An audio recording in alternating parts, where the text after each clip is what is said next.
All right, welcome back once again to the June meeting of the Hampton Society. We're on the presentation portion. Take it away. Yeah, for those of you who don't know me, I'm Charles Landrum. I have been a member for quite a while, but I have not been here that often. Something called work keeps getting in the way. So I enjoy the meetings. I enjoy the workmanship. I admire the workmanship, and so I'm just going to show a little bit of what I do in the way of modeling. As you can tell, I'm a plastic modeler. My father's the wood modeler.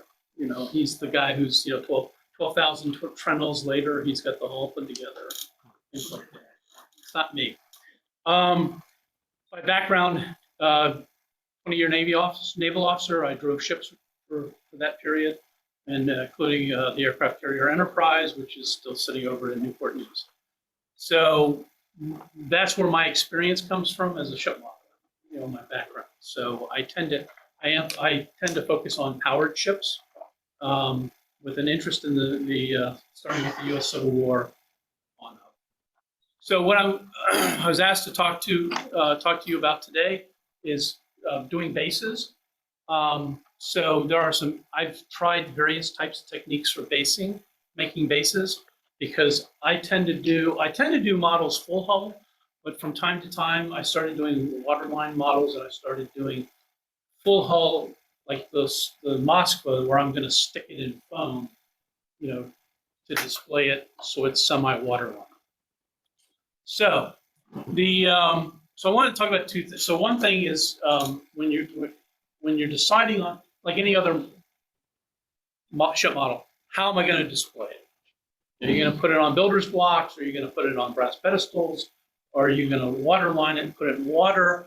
I've seen, I was at IPMS UK for their big, annual convention, where I saw a guy who did a surf boat powering up a giant wave.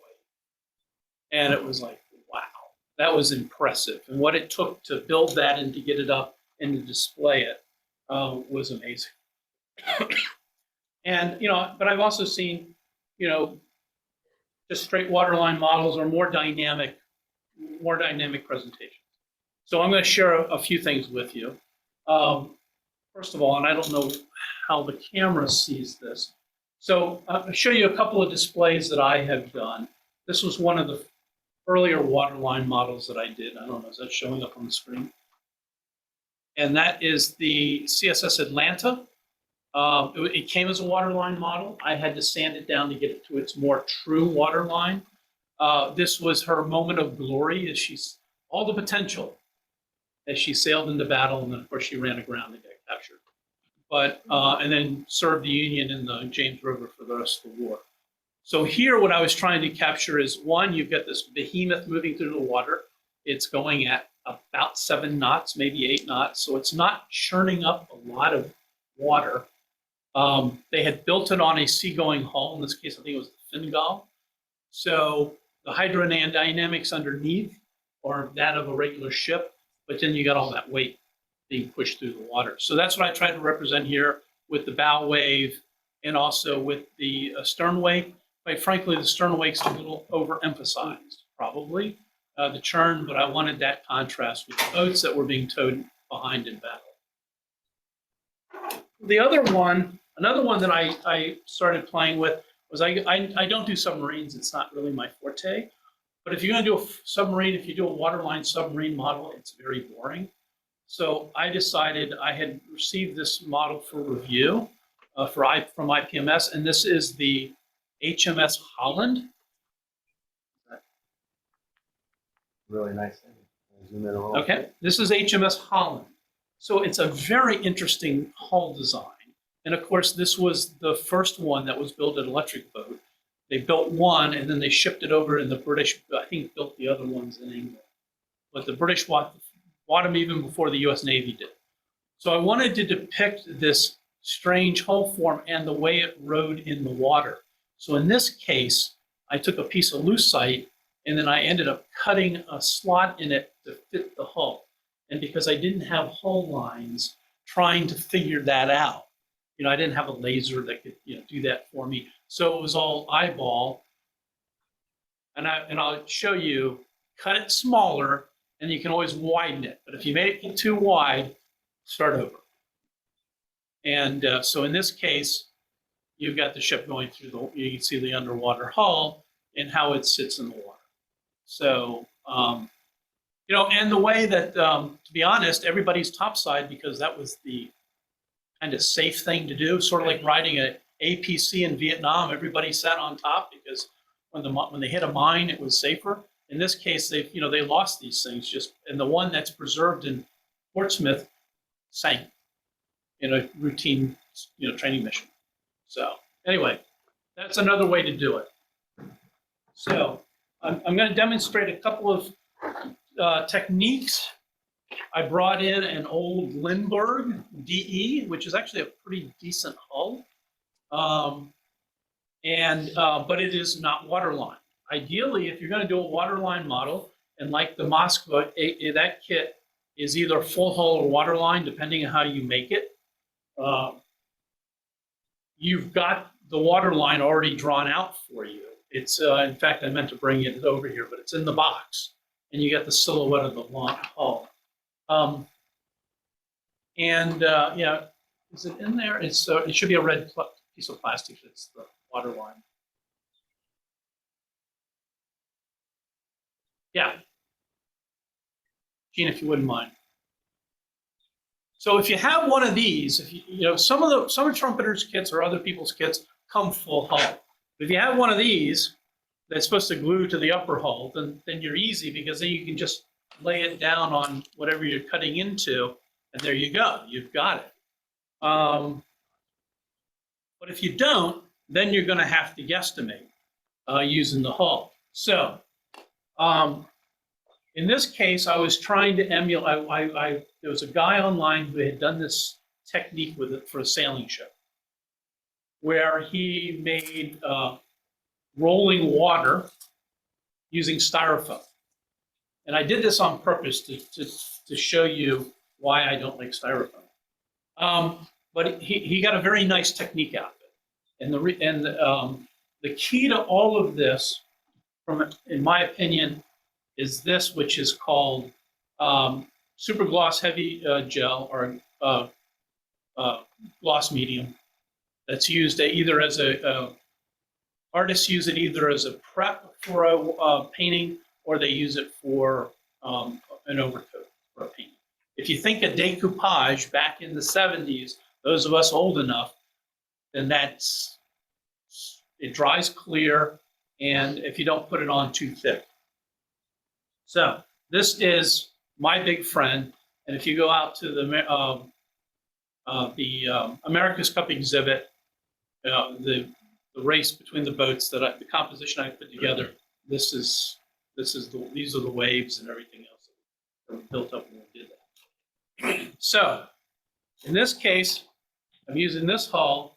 I've already got one that I've pre-done and not well on purpose, and then here is the other one. Now, I hate styrofoam. It's those stupid little balls that every time you cut into it, they go everywhere. I tend to like construction foam.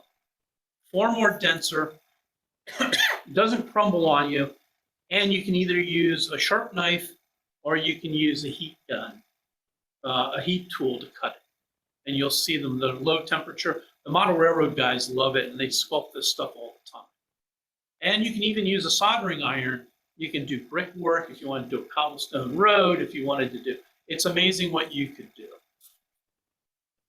So in this case, if you're going to get a rough texture like this, because that's the medium you have to work with, one technique I have seen, because this is way too rough, in my humble opinion, is to, you can actually, instead of just, in this case, I brushed the gloss acrylic on.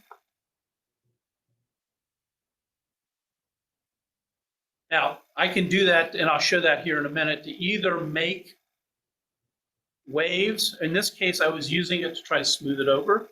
Another way to do it is to take industrial paper towels, cut them into strips, get them wet, lay a bed of this down, put it down, and soak it in. That way you get the swells without all the chop. So in this case, I made this cut by overlaying the boat, and then I was and I'll show you. So, and this is the issue with styrofoam, and we'll just vacuum. They'll get the vacuum later. So in this case, I know that my deck edge does not match my water line in terms of, but this is what I have. So I'm rough. This is a meatball surgery. Okay. So in this case, on the hull shear, I can, kind of guesstimate. I got a line there using my indelible marker. I'm using standard, Harbor Freight, any place, I love these because you can go deep or you can go shallow. In this case, I want to go deep. Okay. And then all I'm going to do is I'm going to try to go all the way in, and I'm staying well inside the line because I'm going to try to, I'm trying, and I've actually probably a little too much. I'm going to guesstimate it there, and I'm going to see if I can get this to fit. Now, like I said, the nice thing is if you get it wrong, start over, get another piece and start over. So you don't want to do this at the 11th hour before a show where you're trying to get the base done, because if something's going to go wrong, that's when it's going to go wrong. And as an IPMS member that enters model shows, if you're working at the last minute,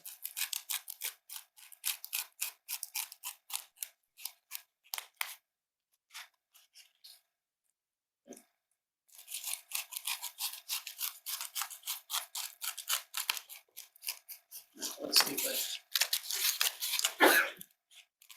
okay, I'm going to be wearing this. Yeah. Okay, now, and I cracked it in the process. But see, so that one's a little too tight, and then I would go back through with another pass. Except for I would never do this with styrofoam. Here, I made it a little too big, so the hole fits in there. When I was meatballing it last night, but I got a gap up here. I can fix that. Okay? Somebody can take that home as a parting gift if they'd like. And then static electricity is not my friend. Unless you cat hair, you can add it. I have that too. So, and hairballs and everything else. So in this case, what I did was I cut this. Okay, so but let me show you the difference.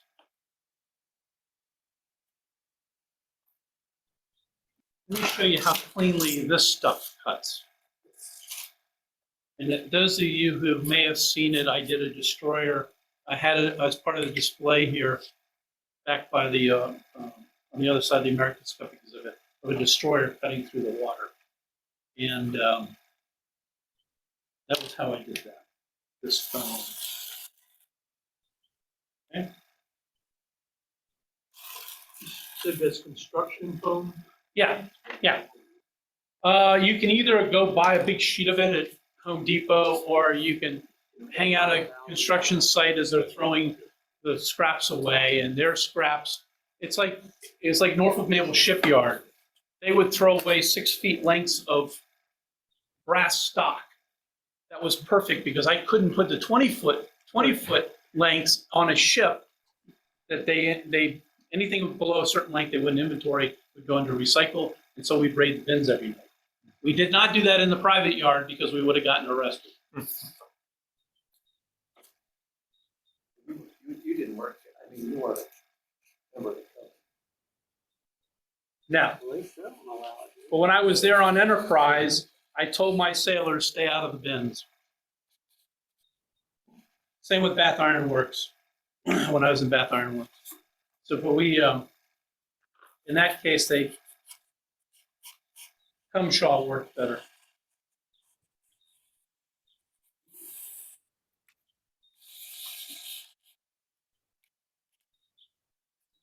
Okay.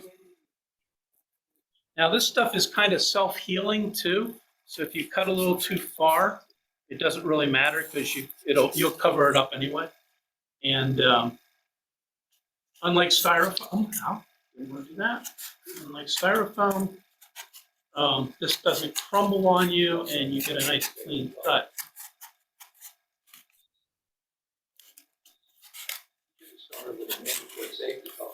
I'm sorry again. I should have, and I also don't have my PPE on, so nor my respirators for my spray painting. So, sue me. First aid kit nearby. One of the models. No safety glasses either. No.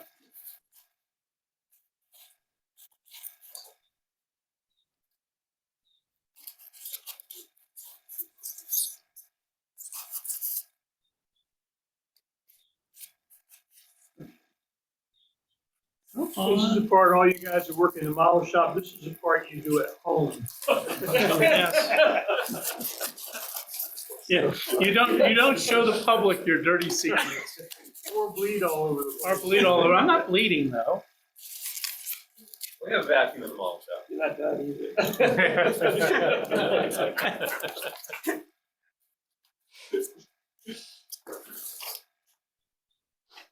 Okay, so now a little bit on the bow. I could have gone a little bit. I got a little bit of an air gap, but nice and tight in there, works well. And then now, depending on how you want to display the ship. So with the Moskva, I am not going to a straight water line. The ship's going to be angled, so I have to account for the hull lines as I rotate that ship. So I'll just meatball surgery that again, where what I'll end up doing is as I rotate the hull, I will end up slicing some off on both sides so I get the right presentation. But on a turn. Yeah, or like I did with my destroyer, in that case, I was a heel for a turn as opposed to a list because of damage. And in that case, if you have open access to the sea like that, it's called free communication. And that's deleterious to your stability. So anyway, so that's why you always want to go with this. It's easy if I said, oh, okay, I just want to shave a little bit more of this off, then I can just take the knife.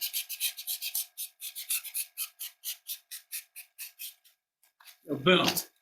That was easy. Do that with styrofoam. Done.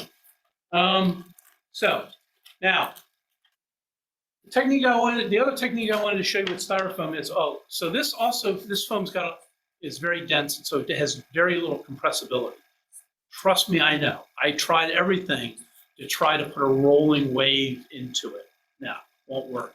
If you're going to do that, use a heat tool to sculpt those waves. So if you really want to have a ship plowing through heavy seas, that's what you're going to need to do. The other thing you can do, and I didn't want to bring it for obvious reasons, but you can take a motor tool with one of those rough wire attachments and you can tear it up and then kind of sculpt it that way. I think heat's better, and you can do a lot more with different heating tips, different soldering iron tips and stuff like that. But this one technique, this is a guy I saw who did this demonstration, made a seascape with a rolling pin. So in this case, what he ended up doing, so let's say you want to get waves. The nice thing about styrofoam is it's got a lot of air between the beads. If you've ever seen Ballard goes down and explores those ships at depth, and everybody on the team does a souvenir styrofoam cup, and then they put them down, and at depth, a styrofoam cup this big becomes a little teeny cup, demi-tasse cup or a shot glass. But because it compresses all the air out between. So that's what you're doing here. So that's the technique, and I won't go into it too much.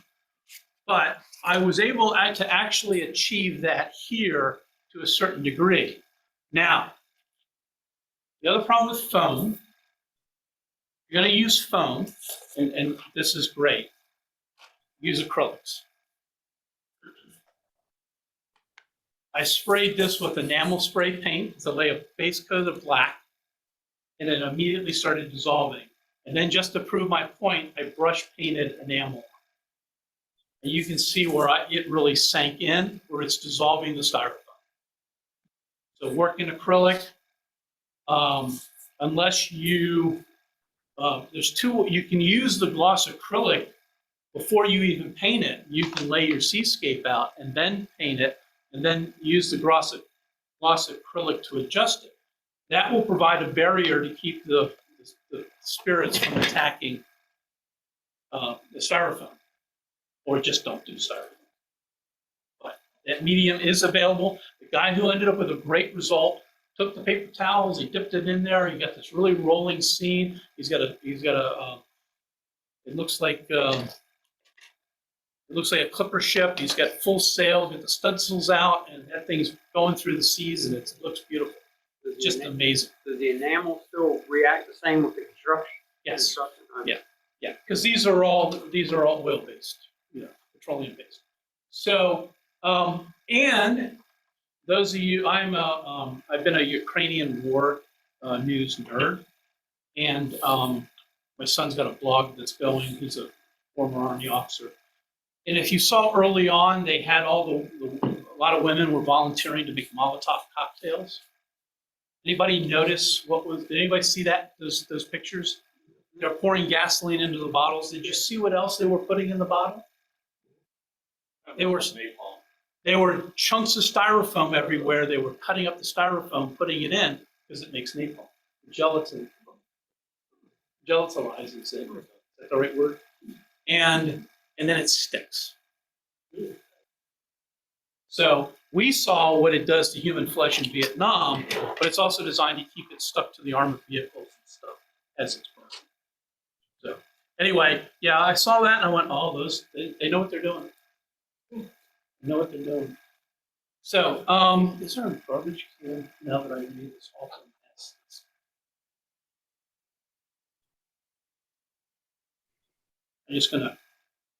I'll pass this around. You can take a look at the deleterious effects of all that.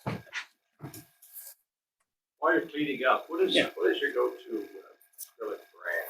I know the paint that I've used is kind of distinct on Masters line. Yeah, What that was do you it. prefer? Yeah. So now for ship bases, I just go to the hardware store and I buy whatever they sell. I know there's a bunch of new lines out there, Valeo's yeah. I have those. Now those are all formulated military colors. And so I still have Model Masters, acrylic and enamel for the various shades that I use. And I used to love Flow Quill. Oh, yeah.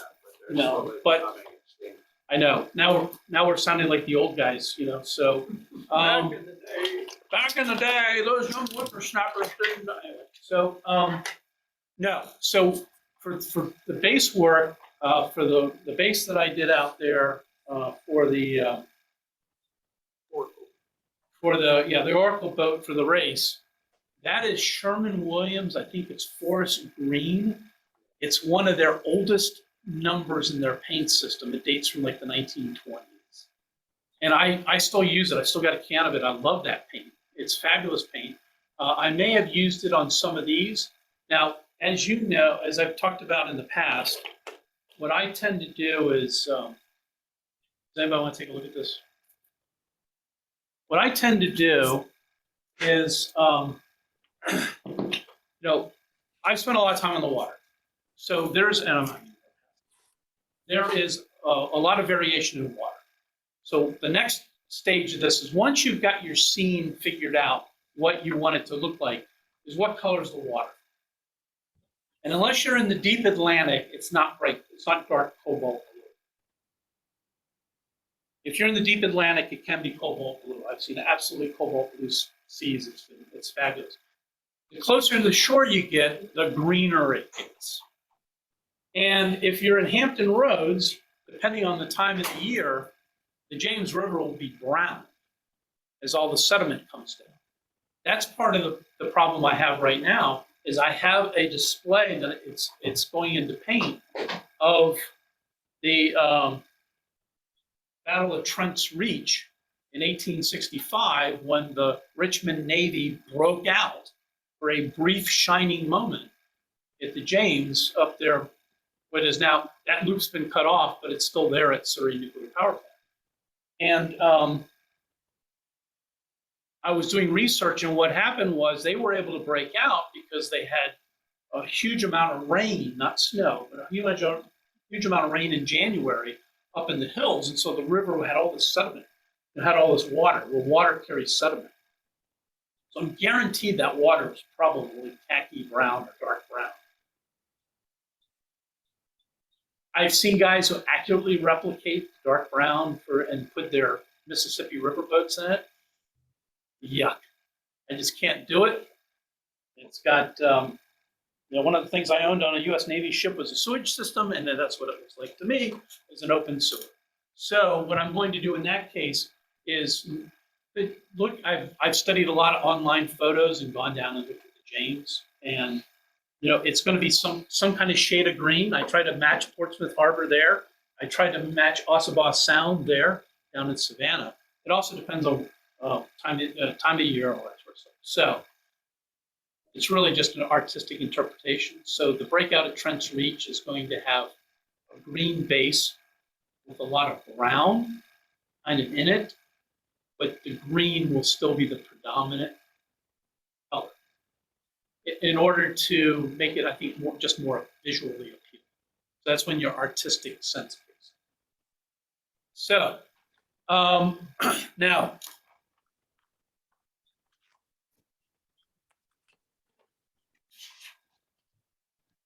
last time I did this on a whiteboard and it didn't work, so I'm going to try blackboard.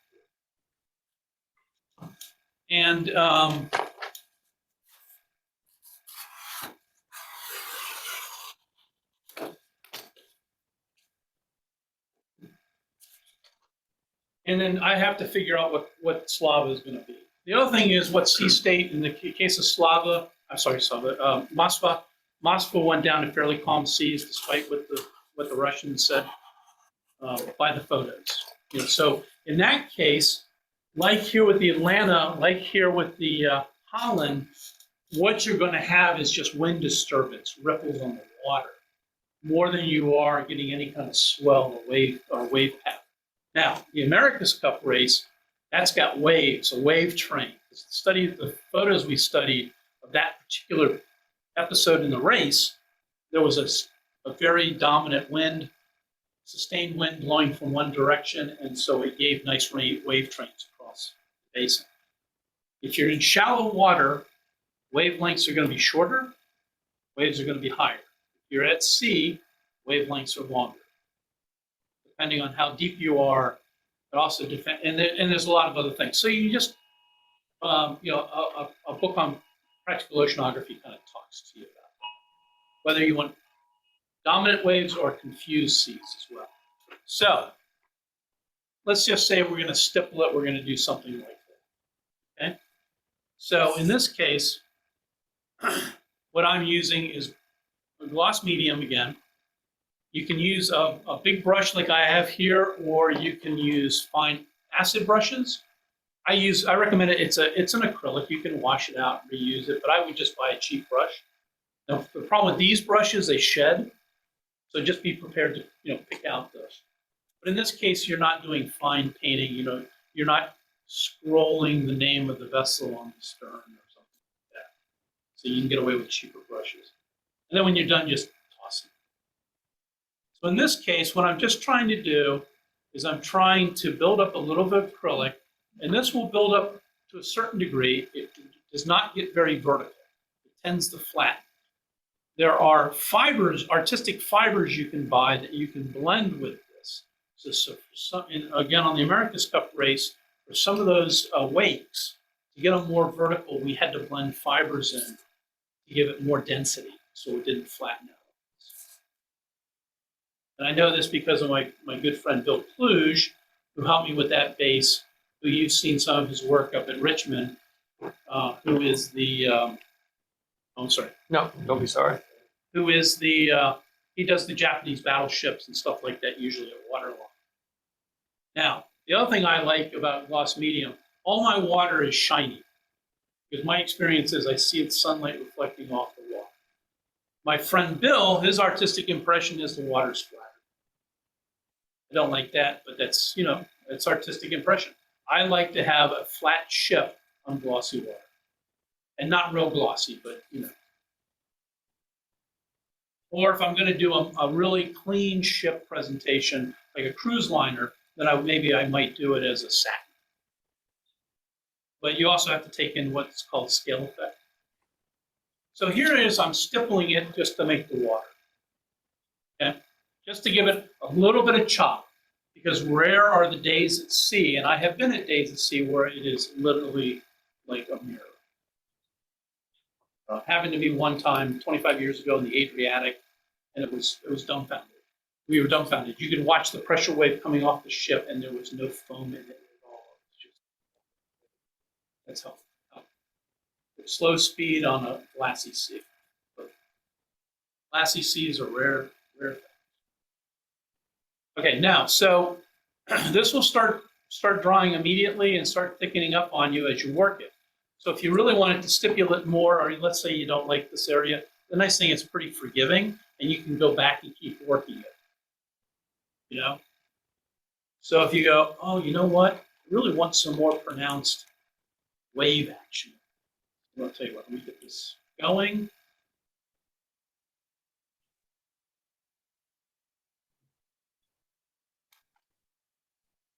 And this is great, put on the football game, put on whatever, and just sit here mindlessly do this.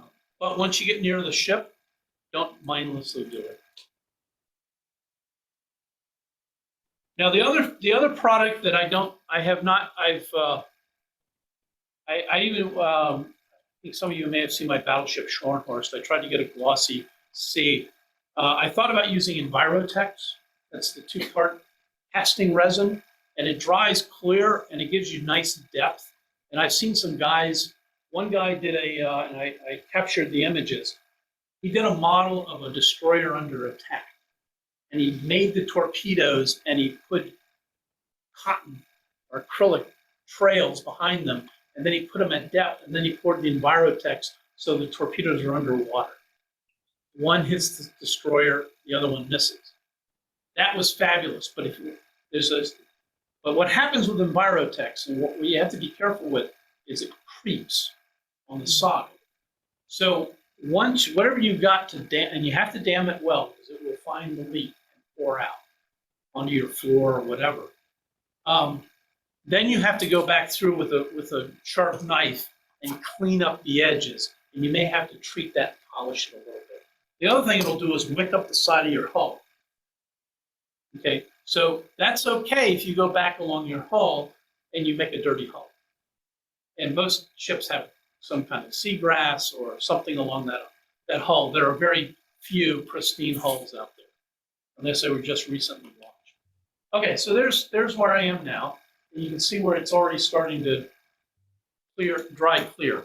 Now, with the blue styrofoam, I dabbed it on so thick that it won't get a chance to cure, to clear. That's okay. Now, if I wanted to go back and I wanted to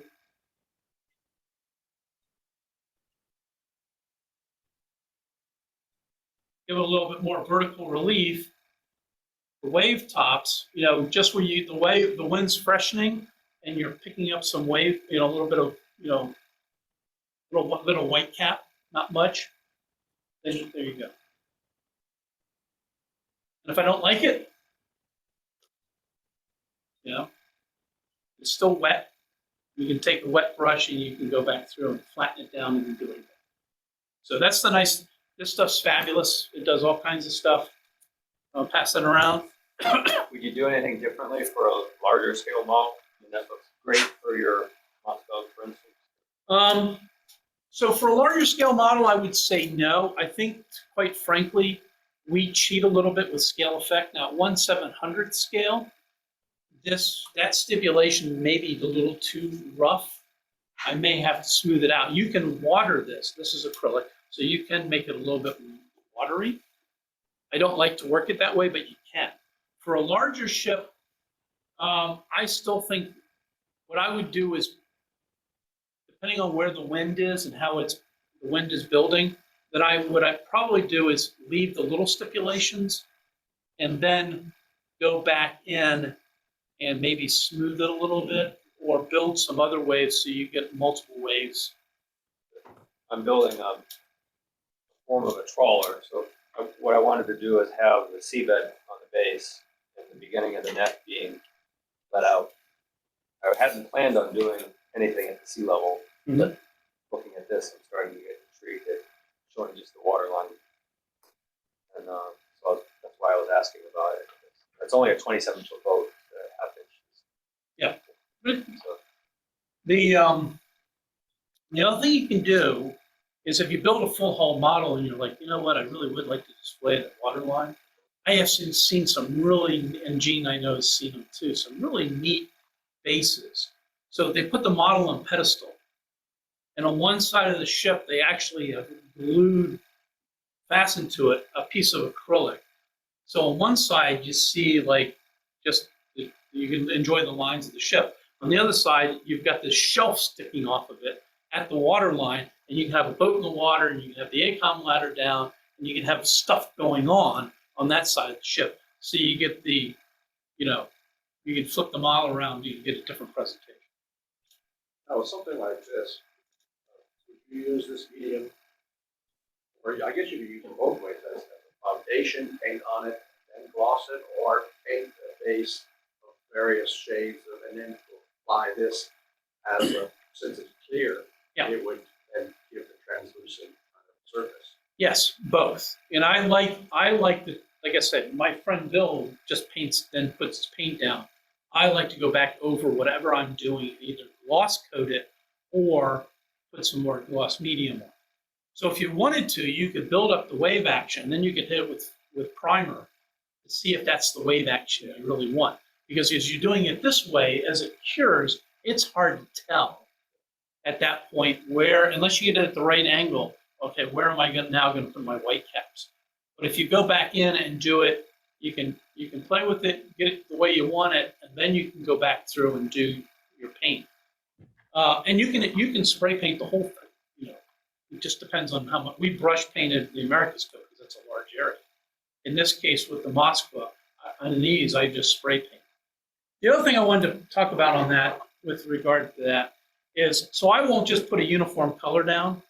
What I typically do is, and you can see it in here, is I'll go in with some black or some more darker green, and I'll do striations of color. Because if you look at the way light reflects through a water column, there's all kinds of stuff floating in it. And so you'll get, it's like the Northern Lights. It just keeps moving and shimmering. I did the same thing here, a little more subtly, but I tried to work in some other lighter colors to get this to look more like a dirtier harbor type of look. I mean, Portsmouth Harbor's got to be pretty, especially during the turn of the century. Okay, now in terms of paint, as Gene talked about, there's acrylic and there's enamel. I'm an enamel guy.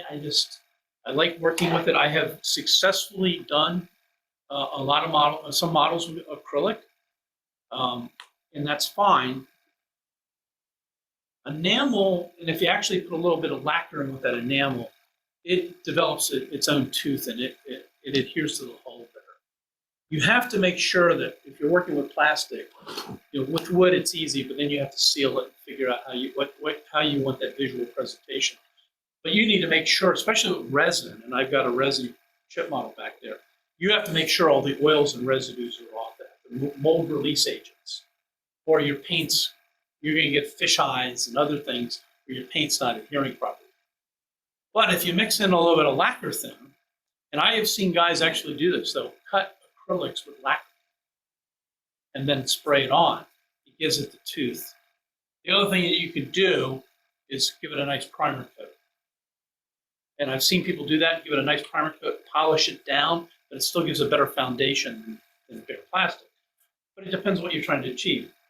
In an airplane model, you're going to polish this plastic. So when you apply your aluminum finish, it reflects and looks like a real aluminum skin. So, okay, in this case, we're pretending this is my hull again at the water line. Should, no. Should be able to see that line. There it is.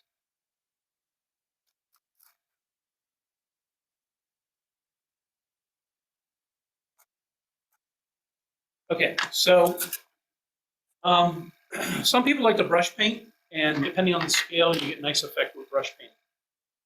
Where I think you brush, and I've learned a lot of techniques over the years for brush painting, where you can get subtle weathering with some really nice, some really good brush paint. Some very, very light dry brushing, where you just kind of bringing the brush across the raised detail to make the rivets pop. That's what I did on my Onondaga to get the turret rivets to pop. But it was just a constant application. Same thing if you're trying to make it look dirty, like the work boat, where you've got the dirt running down the side of the boat, or the clam scoop comes up, or whatever. You can do washes and stuff that then will streak that and just keep working it so it looks like the armor modelers are really good at this. So it looks like all the dirt that's been washed off the vehicle. But for what I'm doing for fine chip modeling, if you use a brush, you end up getting paint buildup in corners, and it kind of detracts. So I airbrush everything. And of course, airbrushing allows you to put a very fine layer of paint on something. So the detail, like wood grain, if you want it to pop, it'll pop. I'm not going to do a whole lot about airbrushing here, but I'll do a little bit of demonstration. I brought some white, and I'll just show some of the stuff I use along the water line. Because if you look at that handout, and that was done by a friend of mine, we go way back, 1986. Don Simon. Boring, dude. Don Simon was a damage control assistant when I was damage control assistant on another ship. And so we spent a lot of time in port together, port visits, back when Navy battle groups had a lot more ships. Okay, so different types, couple of quick things, different types of airbrushes. There's double action and there's single action. And you have either external mix or internal mix. In this case, it's a double action internal mix. That is, the air and the paint mix inside the gun before it comes out. External mix, the air and the paint atomizes, or the air atomizes the paint externally to the brush. Okay. The advantage to this is I can really dial down the pressure, I can really thin the paint down, and I can sign my name and do all kinds of stuff with it. And some of you might remember I did a demo on that. This one is a Pache H. It's a Kalashnikov of airbrushes. It is a fabulous basic airbrush. It comes with different tips. You can, because all the paint's up here, you don't have to worry about getting the paint out from inside the channel. You can abuse it. It gives you very reliable coverage. This is my go-to brush if I'm painting broad areas. If I want to start highlighting panel lines and I want to pick out details, or I'm trying to get the deck paint there against the bulkhead, then I'm going to use an internal mix brush. I was scared to use these for a long time. And the key is, because I was like, okay, how do I adjust the paint at the airflow at the same time? All the way down for air, and then start pulling it back for paint. Don't try to, be Seth Curry in midair trying to do both things at once. Don't do that. Straight down, pull back, and you're good. Now, this is a Harbor Freight. $20 airbrush. Works pretty well. It's got some issues. The tolerances aren't as tight. This is an Iwata, a really nice airbrush. This blue thing in the back is the Harbor Freight tail end, because the Iwata comes with a solid back and you can't do the adjustment screw. Funny how they're interchangeable. And then in this case, there's a ball at the end of it, I can pull it off. Iwata didn't give me that, so I cut the little things off the back and filed them down a little bit so I could pull that pin out for cleaning. So anyway, and this is the Neo. You can get it at about $100 and something at Hobby Lobby. And then this is another Neo, but this one is a trigger, just like firing a gun. Some people only can use these actions. I like this. The fatigue on the finger is a lot less over time. So let's just do a little bit of fine painting here. I'll demonstrate also real fast the differences between the two brushes. So I'm using enamel paints. You need to thin paint.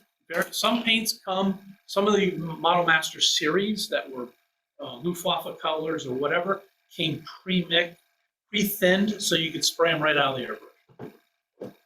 Most people, though, and if you go with the more opaque colors like white, yellow, you need to put more thinner in it than you will with black. But black, if you thin it down, you get into the subtle soot patterns. Okay, so get some paint. I usually tend to use this. This one was my eyedropper for colored paint, and then I had another eyedropper for white paints, because white paints are then. But at this point, it isn't. I haven't airbrushed in so long, everything's dry. Okay, and I'm going to mix them right here. Okay, and what I tend to do is one part thinner to 3 parts paint. So I just put 9 drops in there using my eyedropper. Back in. I have 3 jars here. I have clean thinner, just from the hardware store. That's for flushing. I have my spray jar to clear the brush into, and then I have my dirty thinner that I use to clean up later.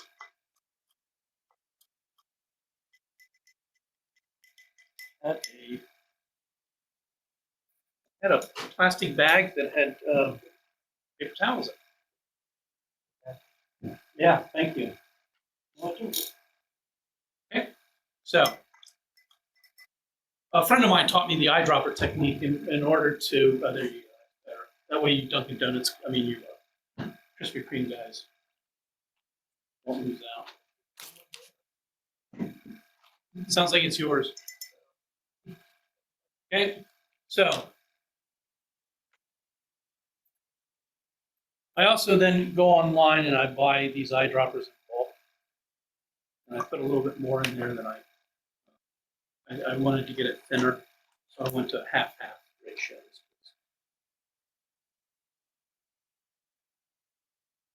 So it's like milk. You're going to make it the consistency of milk. Stay away from yogurt. Yogurt's not going to help you. Okay?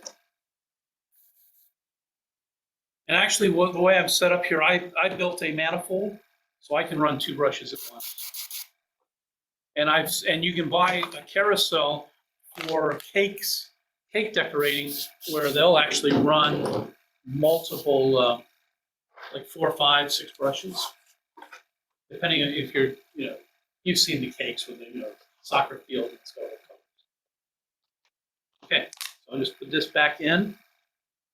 Your compressor's constantly running. What's up with that? I've got a little bit of leak, and I have no idea where it is. And I can feel the heat from that, and it ideally, and why? So what I have is you want a compressor with a tank, whether the tank's attached or not. Anything you buy at Harbor Freight's gonna wake the dead, except for the little teeny small one. The problem with the little teeny small one, so in this case, it feels like it is warm. In this case, but this one's nice and quiet. As we were talking about earlier before the demo, the tank takes the air, so you don't get pulses of air coming down. This is a piston. You don't get pulses of air coming down. It also helps with humidity issues.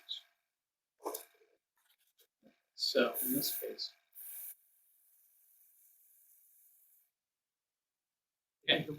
The compressor is running all the time, and you got snap fit on there. Yeah. Check that first. If you take them off and your compressor stops running, then you probably have bad. Yeah, no, I've got a connection. So I've tried troubleshooting that. Yeah, because mine shuts off.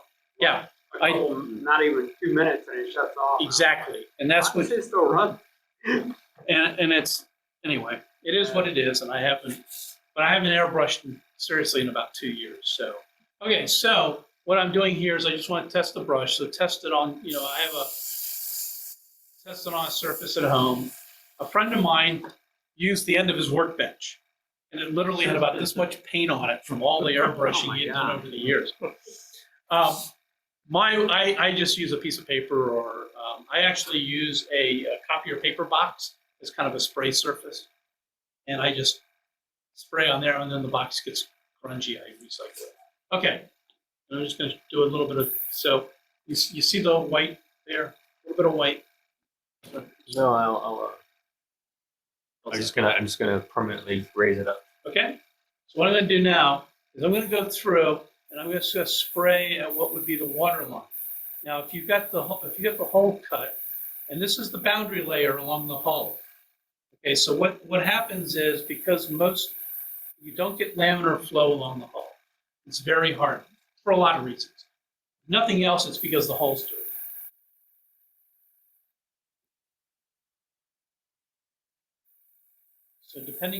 So I'm starting to build in a little bit of color. Okay, now I can get in there real tight.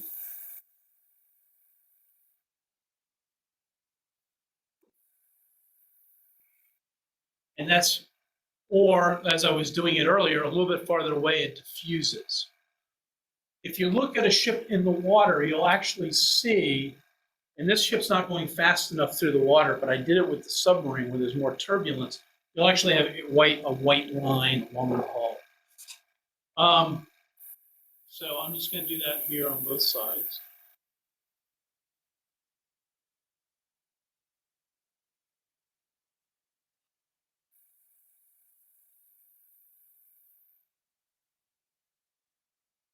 So if you were building a model water line, you could actually paint the base.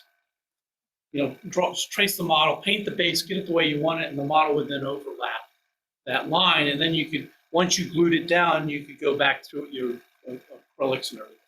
So there's the boundary layer along the ship. Okay. Now, depending on how fast the ship's going and where the way the shape of the hull is, let's go ahead and just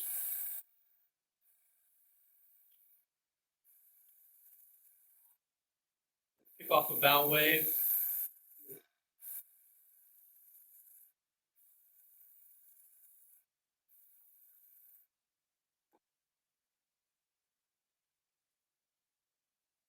Now, and they won't match, but usually, depending on the hull form again, you'll get a secondary bow wave farther down, because and that's what the handout explains. You've got a pressure gradient along the hull, where it's like a sine wave. You pick up the bow will push through and it'll do this wave of water, and then as it rolls back down, you get a low pressure area, you get a positive pressure area, you get a low pressure area. If you're got ships in replenishment, alongside replenishment, what can happen is that displacement through the water can reinforce or nullify each other, depending on where the ships are positioned. And I have seen it where you're in fairly calm seas, the bow wave on the carrier in this case, and the bow wave on the oiler then converge. Next thing you know, you got a 6 to 8 foot wave or higher, getting you wet. Other times, depending on where it rides, if you end up catching a destroyer against the oiler is too far back, or they have them on the aft stations, it'll do a lot of porpoising because it's riding that stupid bow wave. Whereas if they pulled it up a station, it would ride fine. So that's the nice thing. You can go now. What I could do is once I have this base. Now in this case, I like to use a brush and pick out a lot of details. But like the wake, I'll either do it with an airbrush or I'll do it with a because that's a gloss medium. I'll use an enamel and I'll thin it and then I'll wash it in so it settles in the trough between the peaks and kind of gives you a more dispersed look. And then I can build it up a little bit. The other thing I can do is I could go back, let's say at the back end of the ship,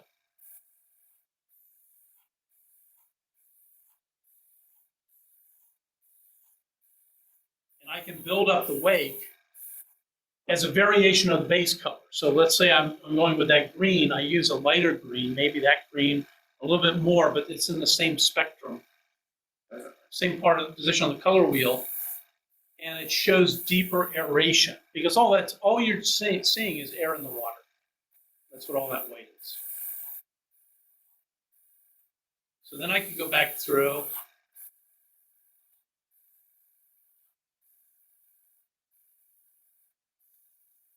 Where's your pressure set? Right now I'm shooting at about 20. I tend to run a little bit higher pressure. I have friends who get this down to about 10, if that. But you have to thin the paint if you go real low. And I know another guy who is a boardwalk artist who shoot about 50 psi because his job is to get the t-shirts done and out. He also does bat mitzvahs and stuff like that. And he gets paid. There's a 2-hour bat mitzvah or bar mitzvah, and he's got to make t-shirts for all the kids. So he's cranking them out. See, so there you go. So I can play with that wake and start building up color or dispersing color depending on how much turbulence I want to throw in the water. And then on top of that, I could go back through now.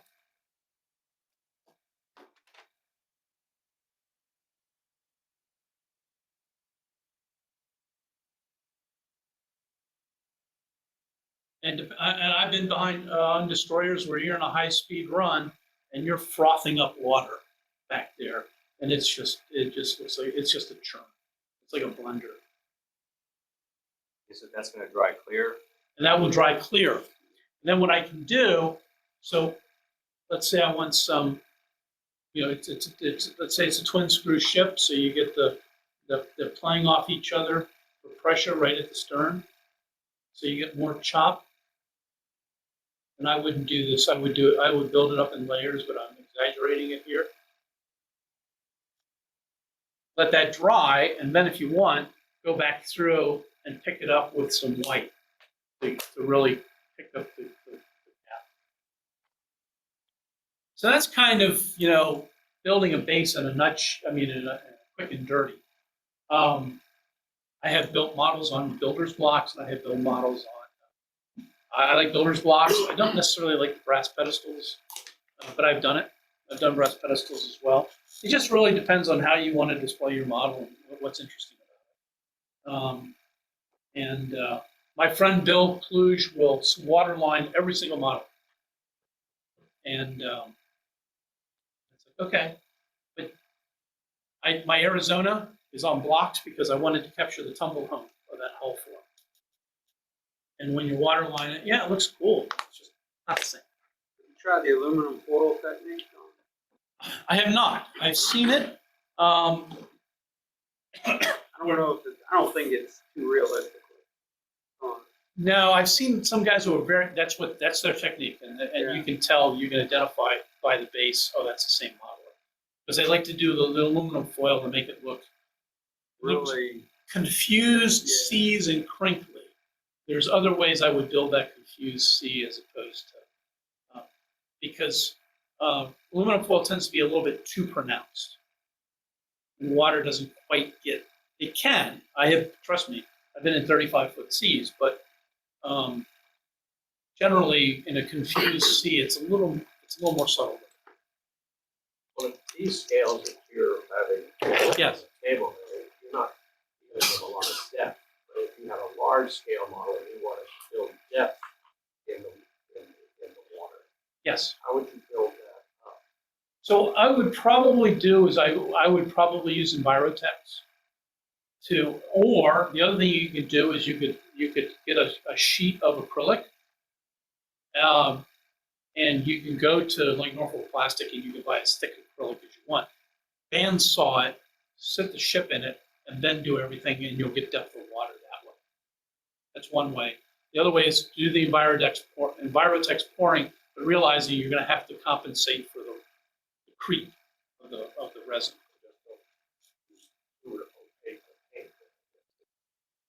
Well, I mean, the base is probably gonna be a black or something, you gotta have a bottom somewhere. Yeah, you got to have and obviously, so also shoreline, if you're close to the shoreline, it's going to start getting shallow and it's going to get lighter in color, so to speak. And if you're doing like the James River, it's kind of dark and murky in the middle, and then you get towards shore right at the edge, it's kind of a brownish green, depending on time of year and all that. That's one way. Now, I did do a railroad display way back when, where I had a tug warping out from a quay wall. And I poured some Envirotex. I painted the base color, the green. And then I went in, I poured a thin layer of Envirotex, and then I put in, I took brown paint, several shades, and I made mud. Right. Because I had backed into what used to be Norfolk Shipbuilding Company, Norshipco, which is now BAE Systems. And we were stirring up the creosote mud from the creosote plant a little bit farther downriver on the opposite side of the Jordan Bridge. So I watched these lily pads of mud form. And so I replicated that, poured another layer, put some more, and so you look down and you can see all these. It turned out very well. I was very happy with it, and then I gave that module away. Saw it again.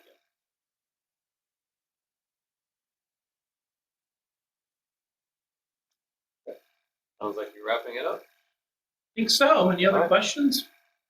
That was a quick and dirty, more dirty than I wanted it to be. That was an excellent presentation, Sharon. Thank you.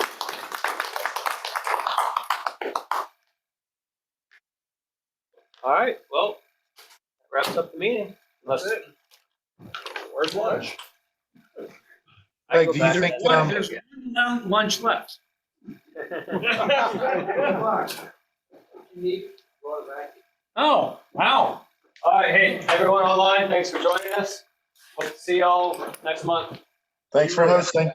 Thank you Have a very good much. weekend. Excellent presentation. Excellent. I did try this one brand that is. He's busy talking, I'll pass it along, Mort. Oh, I'm sorry, what was that? Mort just said, excellent presentation. Thank you. And I say thank you very much also. Thank you. Thanks, Rob, it was great to have you. I mean, I got a big drawer full of mixed match of old